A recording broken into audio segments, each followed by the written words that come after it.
So, last time we left off talking about how Werner Herzog isn't afraid to push boundaries and, well, kind of make people squirm in their seats a little bit sometimes. Yeah, he definitely has a knack for that. So this time I want to get into some of his specific films to see how these big scenes we were talking about actually play out on screen. Sounds good to me. So where do we start? I mean, he has so many incredible films. Well, how about Even Dwarfs Started Small? It's a bit of a cult classic, and it really encapsulates a lot of what we were discussing earlier. Okay.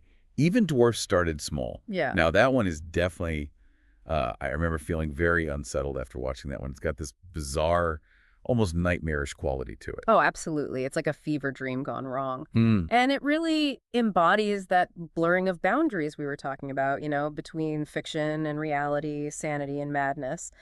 The dwarf's actions, they seem both staged and spontaneous, which just adds to that feeling of unease. Yeah, you never quite know what's going to happen next. And what about that ending with the dromedary? I still haven't figured that one out. Right. It's so open to interpretation. Some see it as a symbol of escape, of breaking free from the confines of their institution. But remember, this is Herzog we're talking about. He's not interested in giving you easy answers or clear-cut resolutions. So it's more about the feeling, the impact of those images Hmm. than trying to, like, intellectually understand them. Exactly. He's appealing to your gut, your subconscious, not just your head. And this really ties into his interest in the darker, more primal aspects of human nature. He's not afraid to show us those unsettling impulses that lurk beneath the surface of our civilized selves. Yeah, for sure.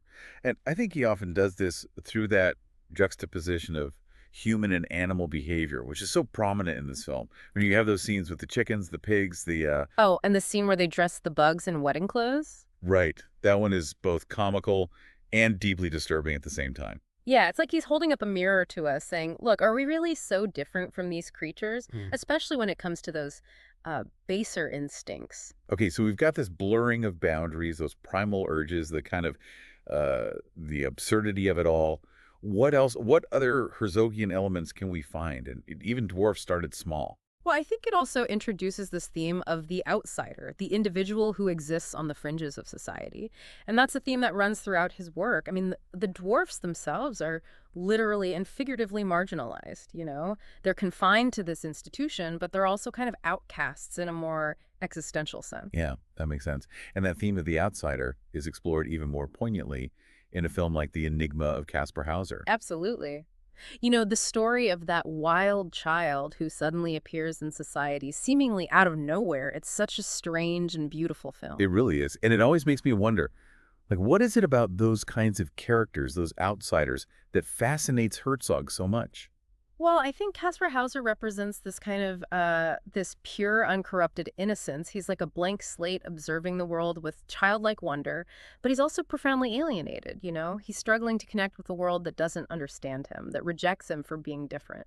Yeah, and that duality, that sense of being both deeply human and strangely otherworldly, is reflected in Herzog's visual style in that film. Yeah. The way he uses those long, lingering shots, the silence, the haunting score, Yeah. it all creates this atmosphere of mystery and unease. Right. It's like you're experiencing the world through Caspar's eyes.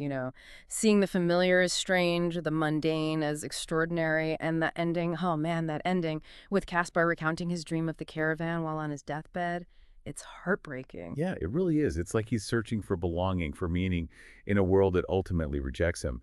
But, it's not always about these dramatic outsiders, right? Like, didn't he also make a film about some pretty regular folks who dream of escaping to I America? think him Strosek. Yeah, that one's interesting too, because it's still about outsiders, but in a more grounded, social realist kind of way. It's about these three misfits who are trying to escape their bleak lives in Germany, and they think America is going to be this land of opportunity. This place where they can finally find happiness and fulfillment. Right. And it doesn't quite work out that way, does it? Not exactly. It's more like a tragicomic exploration of the allure and disillusionment of the American dream. Those characters, like Caspar Hauser, they're searching for something more, but they ultimately find themselves adrift in a world that's just as indifferent and unforgiving as the one they left behind. It's like no matter where you go, you can't escape those existential dilemmas. Right.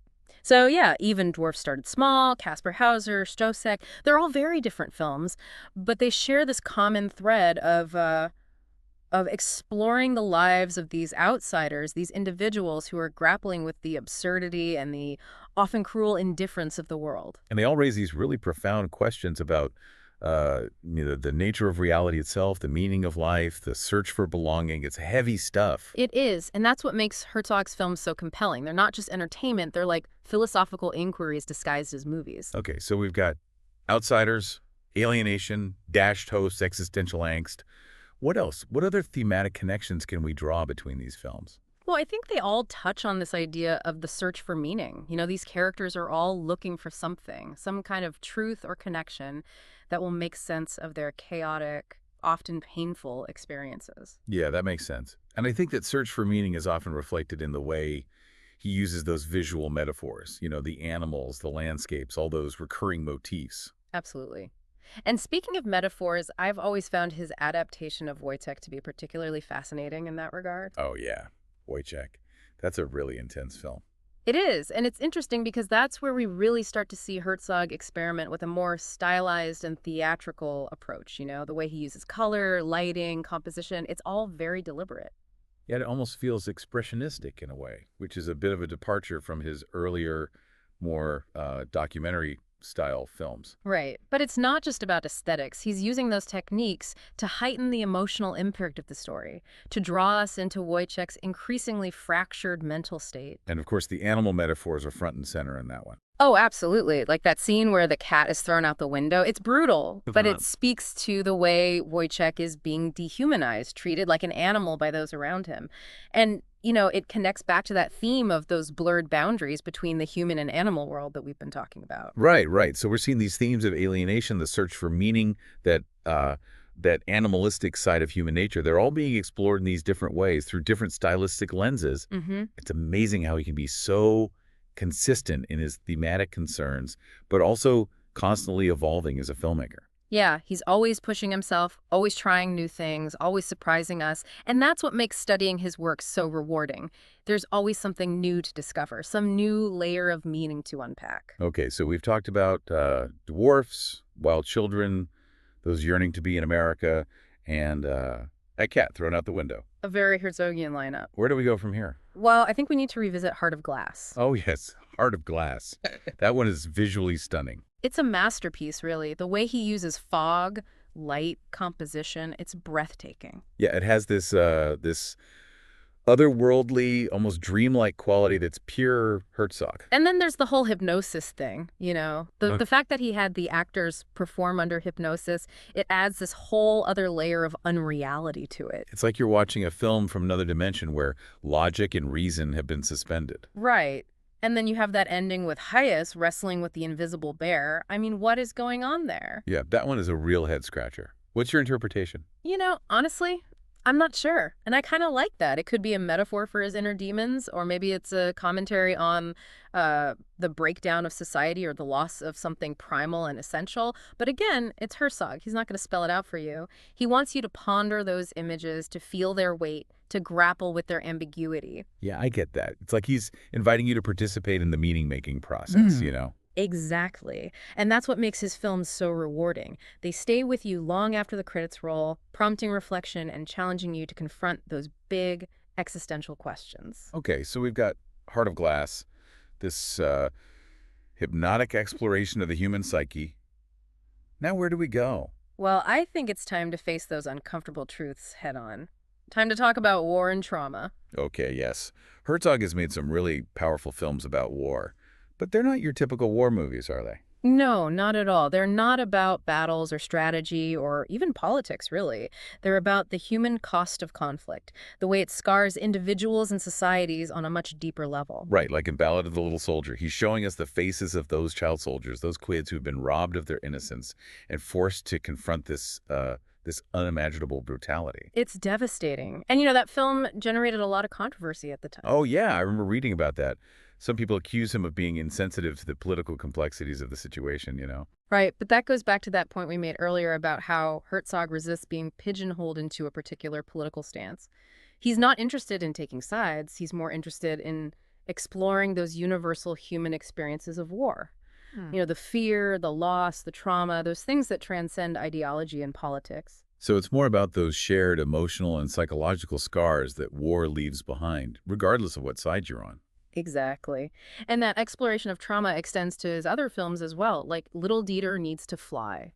The way he interweaves Dieter's wartime experiences with his later life, showing how those events continue to haunt him, it's so powerful. Yeah, and it's interesting how Dieter's story kind of parallels Herzog's own childhood. Yeah. Growing up in wartime Germany, there's this real sense of shared understanding and empathy there. Right, and we see that same empathy in Wings of Hope, even though the trauma stems from a very different kind of event. It's like he's drawn to these stories of survival, of people who have been pushed to their absolute limits and somehow managed to come out the other side. Yeah, there's something both inspiring and heartbreaking about those stories. It's like they show us the full spectrum of human experience. The resilience, the vulnerability, the capacity for both immense suffering and incredible strength. Absolutely. And that's what makes his film so compelling.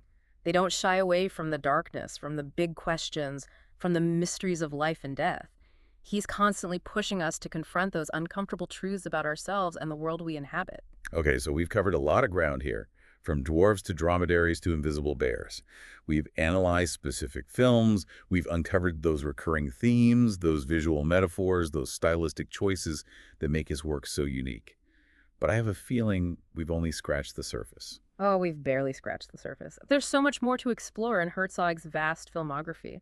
So where do we go from here in our deep dive into the world of Werner Herzog? Well, I think it's time to dig even deeper, to uncover those hidden gems, those films that might not be as well known, but are just as rich and rewarding. All right, welcome back to the deep dive. I feel like my head is spinning a little bit, Mm. after all those wild films and big ideas we talked about. Oh, yeah, it's a lot to process. Those epic landscapes, those outsiders, those chickens. Herzog really takes you on a journey. Chickens. That's right, we have to get to the chickens. But before we do, I want to make sure we tie all the loose ends together. We've talked about all these big themes, but what are like the key takeaways, the things that really define Herzog's work as a whole? What sets him apart? Okay, well, let me think. For me, it's his fascination with people driven by obsession. Individuals who push themselves to the very limits of human endurance. Right, right. Like Fitzcarraldo, right. Dragging Yeah. that steamship over a mountain. I mean, talk about an obsession. Exactly. He's obsessed with opera, and he's willing to do whatever it takes to make his dream a reality, even if it seems completely insane to everyone else. And it's not just Fitzcarraldo, right? It's Dieter Dengler, surviving years of captivity in the jungle. It's Timothy Treadwell, immersing himself in the world of grizzly bears until his tragic demise. These are all people who operate outside the norms of society, who challenge our very definitions of what's possible. Yeah, they're like modern-day explorers pushing the boundaries of human experience. Yeah. Which brings us back to that phrase you used earlier, ecstatic truth. Can you unpack that a little bit more for us? What does that actually mean in the context of Herzog's work? Okay, so think of it this way. Herzog believes that there's a deeper, more primal reality beyond the surface of everyday life. It's a truth that can only be accessed through intense experiences, often involving risk, danger, even a touch of madness. Okay, so it's not about like logic or reason. It's more about feeling your way through those raw, unfiltered moments. Yes, exactly. And he's willing to use all these unconventional techniques, blurring the lines between fiction and reality, staging scenes that feel spontaneous, using those evocative landscapes to get to that truth. He's not afraid to push buttons to make people uncomfortable. Right, and that also ties into his constant juxtaposition of human and animal behavior. Yeah. It's like he's constantly reminding us that we're part of the natural world, not separate from it. Absolutely. Remember those monkeys at the end of Aguirre, The Wrath of God? They're unsettling, but they also evoke this sense of primal energy, a force of nature that we can't control. Yeah, those monkeys are definitely haunting. Yeah. And that abandoned horse drifting down the river in the same film, too. That image is so powerful. Right. It speaks to the fragility of both human and animal life in that unforgiving landscape. And of course, we can't forget about the cat in Wojciech, that brutal act of throwing the cat out the window. It reflects Wojciech's own dehumanization. It's like Herzog is saying, look, this is what happens when we lose touch with our humanity. This is what happens when we become desensitized to suffering. Yeah, I think you're right. And it's not just the animals themselves, right? It's the way he uses landscapes to mirror those internal states.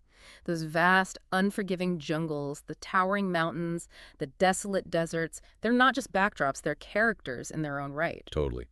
Like the jungle in Aguirre, it almost embodies the character's descent into madness. It's oppressive, suffocating.